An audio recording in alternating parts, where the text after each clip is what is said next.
So Revanth రెడ్డిపై గత కొన్ని రోజులుగా భారతీయ జనతా పార్టీ అలాగే బీఆర్ఎస్ పార్టీ కూడా ఆరోపణలు చేస్తుంది. ఇక కేటీఆర్ అయితే ఏకంగా మరో 6 నెలల్లో భారతీయ జనతా పార్టీలోకి రేవంత్ రెడ్డి వెళ్తారా అని చెప్పేసి పదే పదే అనడం.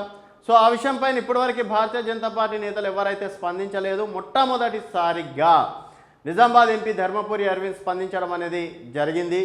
సో అలాగే కేటీఆర్ కూడా మొన్న ఒక ప్రముఖ టీవీ ఛానల్లో ఇచ్చిన ఇంటర్వ్యూలో కూడా నేను ఏది చెప్పినా కూడా దానికి విమర్శిస్తుండ్రు రేవంత్ రెడ్డి. మరి అట్లాంటప్పుడు భారతీయ జనతా పార్టీలోకి వెళ్తారని చెప్పేసి నేను ఇప్పటికీ 10 సార్లు అన్నా, ఆయన కూడా దానిపైన రేవంత్ రెడ్డి గారు ఎందుకు రిప్లై ఇవ్వట్లేదు అని చెప్పేసి కూడా కేటీఆర్ గారు చెప్పడం అనేది జరిగింది. సో మరి అదే అంశంపైన ఇప్పుడు ధర్మపురి అరవింద్ కూడా కీలక వ్యాఖ్యలు చేయడం అనేది జరిగింది.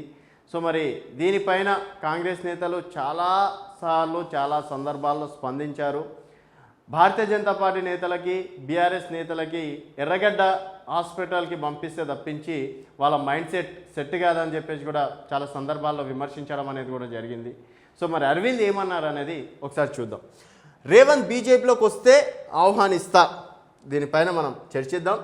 రేవంత్ బీజేపీలోకి వస్తే ఆహ్వానిస్తా, ఫస్ట్ ప్లేస్ ఇస్తారా లేదా అనేది పార్టీ పెద్దల చూసుకుంటారు. నిజామాబాద్ ఎంపీ ధర్మపురి అరవింద్ సంచలన వ్యాఖ్యలు. సో అసలు ఈ న్యూస్ చూడంగానే ఫస్ట్ నవ్వొస్తుంది. ముఖ్యమంత్రి రేవంత్ రెడ్డి బీజేపీలోకి వస్తే ఒక స్నేహితుడిగా ఆయనను ఆహ్వానిస్తానని నిజామాబాద్ బీజేపీ ఎంపీ అభ్యర్థి ధర్మపురి అరవింద్ సంచలన వ్యాఖ్యలు చేశారు. తమ పార్టీలో కాంగ్రెస్లో లాగే ఫస్ట్ ప్లేస్ ఇస్తారా లేదా అనేది పార్టీ పెద్దలు చూసుకుంటారని పేర్కొన్నారు. నాంపల్లి బీజేపీ రాష్ట్ర కార్యాలయంలో ఆదివారం నిర్వహించిన మీడియా సమావేశంలో ఆయన మాట్లాడారు. రేవంత్ కొన్ని కార్యక్రమాల్లో యాక్టివ్గా చేశారని, మరో 15 ఏళ్ల వరకు ఇంకా యాక్టివ్ రాజకీయాలు చేసే అవకాశం ఉందని అరవింద్ పేర్కొన్నారు. రేవంత్ అసమర్థుడు కాదని, కాంగ్రెస్లో ఉంటే మాత్రం అసమర్థుడిగా అవుతారన్నారు. రేవంత్ కాంగ్రెస్లో ఉంటే ఆయన జీవితమే ఖరాబ్ అవుతుందని తెలిపారు. ఆయనకు భవిష్యత్తు ఉంది, కానీ కాంగ్రెస్ పార్టీకి మాత్రం భవిష్యత్ లేదని వ్యాఖ్యానించారు. అలాంటిది తను కాంగ్రెస్లోకి పోతానని కేటీఆర్కు ఎలా అనిపిస్తుందోనని, దానికి కారణాలు ఆయన చెప్తే బాగుండేదని సెటర్లు వేశారు. కాంగ్రెస్ దిగజారిన రాజకీయాలు చేయడం వల్ల క్యాండిడేట్స్ కూడా ఆ పార్టీకి దొరకట్లేదని, పనికి మాలిన వారికి టికెట్లు ఇస్తున్నారని అన్నారు. పార్లమెంట్ ఎన్నికల్లో కాంగ్రెస్కు దేశవ్యాప్తంగా 30 సీట్లు కూడా దాటవని జోస్యం చెప్పారు. ట్యాపింగ్ విషయంలో తప్పు చేస్తే జైల్లో వేయాలని, అంతేగాని రోజు అదే అంశంపై మాట్లాడడం ఎందుకని అరవింద్ ప్రశ్నించారు. సో నిజామాబాద్ ఎంపీ ధర్మపురి అరవింద్ గారు 2 విషయాలు చాలా కీలకంగా మాట్లాడడం అనేది జరిగింది. సో రేవంత్ రెడ్డి తన స్నేహితుడు, సో భారతీయ జనతా పార్టీలోకి వస్తే ఆయన ఆహ్వానిస్తాడు. అలాగే మరి ఫస్ట్ ప్లేస్ ఇస్తారా సెకండ్ ప్లేస్ ఇస్తారా అని చెప్పేసి కూడా ముందే వారు చెప్తున్నారు. సో కాంగ్రెస్ పార్టీలో ఉంటే ఆయన ఖరాబ్ అవుతారని. అసలు రేవంత్ రెడ్డి ఎందుకు వస్తారు? ఫస్ట్ ఆఫ్ ఆల్ ఇది చెప్పండి, ఇది ఆలోచించండి దయచేసి నాయకులారా. First of all Revanth Reddy ఎందుకు పార్టీ మారుతాడు? రేవంత్ రెడ్డికి పార్టీ మారడానికి గల కర్మేం పట్టింది? ఆయనకి 65 స్థానాలు ఎమ్మెల్యే స్థానాలు గెలిపించడంలో కీలక పాత్ర పోషించిండు. ఈరోజు దేశ రాజకీయాల్లోనే రేవంత్ రెడ్డి ఒక మార్క్ చూపిస్తున్నారు.